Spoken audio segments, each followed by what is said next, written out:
What's up, people? Today we are going to take a look at the elimination method for solving systems of equations. The elimination method is sometimes referred to as the addition method as well. And what do we do to solve these two equations? We have these two equations here. We've got negative 3x plus 7y equals negative 16, negative 9x plus 5y equals 16. What do we do here? Well, as the names imply, we're going to eliminate one of these variables, and we're going to do it by adding these two equations together.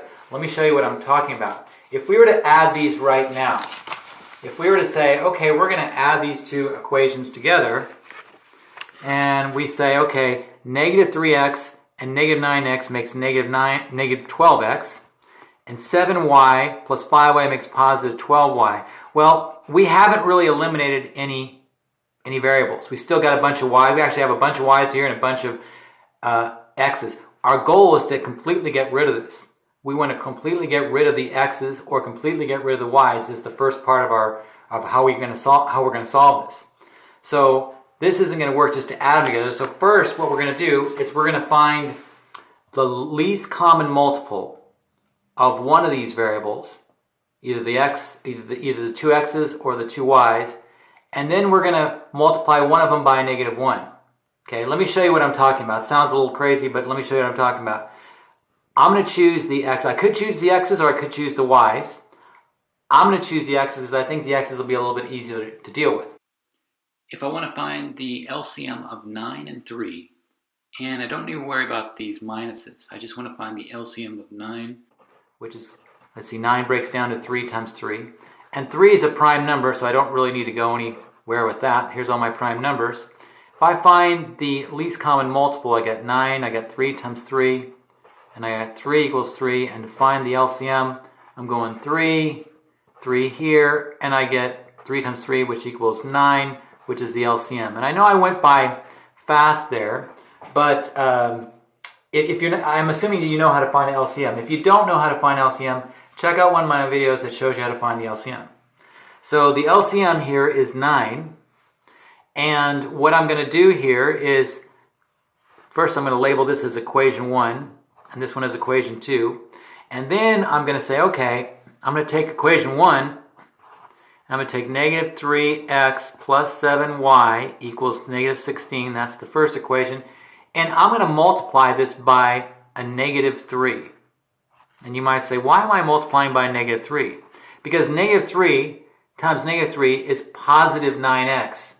And when I have a positive 9x, which is 9, by the way, is my LCM, I get 9x minus 9x, and my x's go away. I eliminate them by adding these two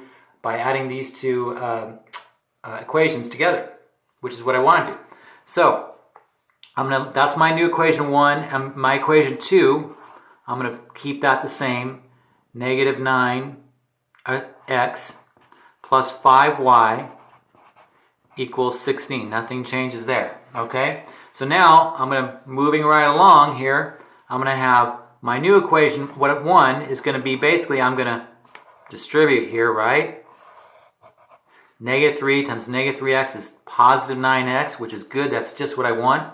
And then negative 3 times 7y gives me negative 21y. And I also have to multiply here by negative 3. I forgot to write that down there, but what I do on one side, I have to do on the other side, right? So now I have this equals negative 16 times negative 3, which is going to be a positive 48. So now, there's my first equation. My second one, I'm going to keep exactly the same. Negative 9x plus 5y equals 16. Now that I've got my negative 9x here and my positive 9x here, I can add these two equations together, and I get 9 minus negative 9, which goes away, which is exactly what I want. And now I have negative 21y plus 5y, and I get negative 16y. And that's going to equal 48 plus 16. Let's see, 8 and 6 is 14. Carry my 1, I've got 64. So now I have negative 16y equals 64. What do I do next? I've got if I'm solving for y, I get negative 16 times y is how they're connected. They're locked by multiplication, So I have to unlock them by dividing. And I'm going to divide here by negative 16 on both sides. And now the negative 16 divided by 16 goes away, and I have y equals 64 divided by negative 16, which is going to be a negative 4. And I know I didn't show all the simplifications, but I'm assuming you know how to reduce fractions. If you don't, I've got videos that show you how to do that as well. But in the interest of time, we're going to kind of not go through all the simplification there, all the reducing there. So we have y equals negative 4, and that is our first solution. But remember, there's two variables. There's an x and there's a y. So we found out what we believe is y. So what do we do? How do we find out x? Well, we take one of these equations. It doesn't matter which one. We can take this first one or we can take this second one.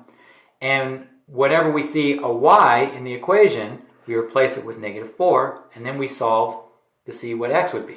So I'm going to use the first equation, negative 3x plus 7y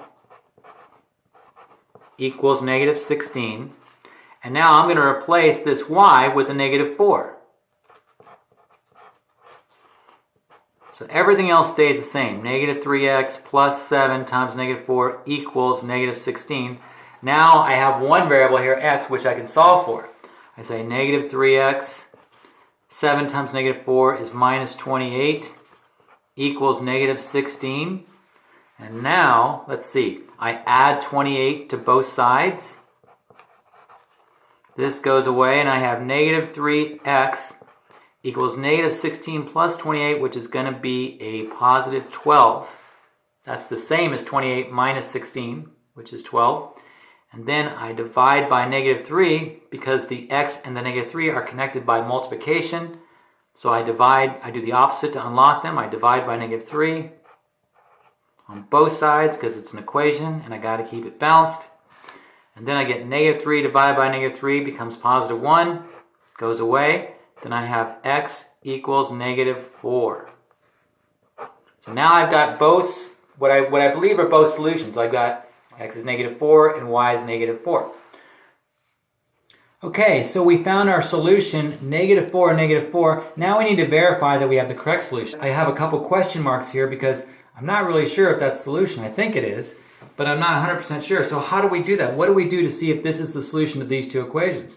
Well, we got to plug them in to both equations to make sure that they work. So we're going to start off with this first one, and we're going to go negative 3 times x plus 7y equals negative 16, and we're going to replace the x with a negative 4, and then plus 7, and the y, by coincidence, we're also going to replace with a negative 4. It doesn't always work out this way that the x and the y are the same, but in this case, it does happen to be that the negative 4 is the x as well as the y. So we're going to plug those in and see what happens here. Negative 3 times negative 4, we get 12, positive 12. 7 times negative 4, we get a minus 28. Okay, and I forgot to put my little question mark here. Does this work? Does this work when we put in a negative 4? So now we have 12 minus 28, we get negative 16. 12 minus 28 is in fact negative 16. Since both sides are equal, that means we have a solution here. So the first one here, negative 3 plus 7y equals negative 16 works. But now it also has to work for this second equation. So we're going to plug that one in over here.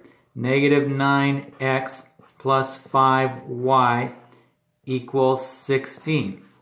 And then we're going to plug in a negative 9 times negative 4 for x. Wherever we have an x, we plug in negative 4. Plus 5 times negative 4. Does that equal 16? And that's our million-dollar question there. So let's see. Negative 9 times negative 4 is 36. Plus, let's see. Actually, 5 times negative 4 is going to be minus 20. Does that equal 16? Little question mark there. Is that equal 16? Let's see. 36 minus 20 is in fact 16. So 16 equals 16. So that one checks out. So they both work. That means that this is in fact a solution. Negative 4, negative 4. Hope this makes sense to you. If you have any questions, please feel free to write them on the comments. Feel free to subscribe, and thank you for watching.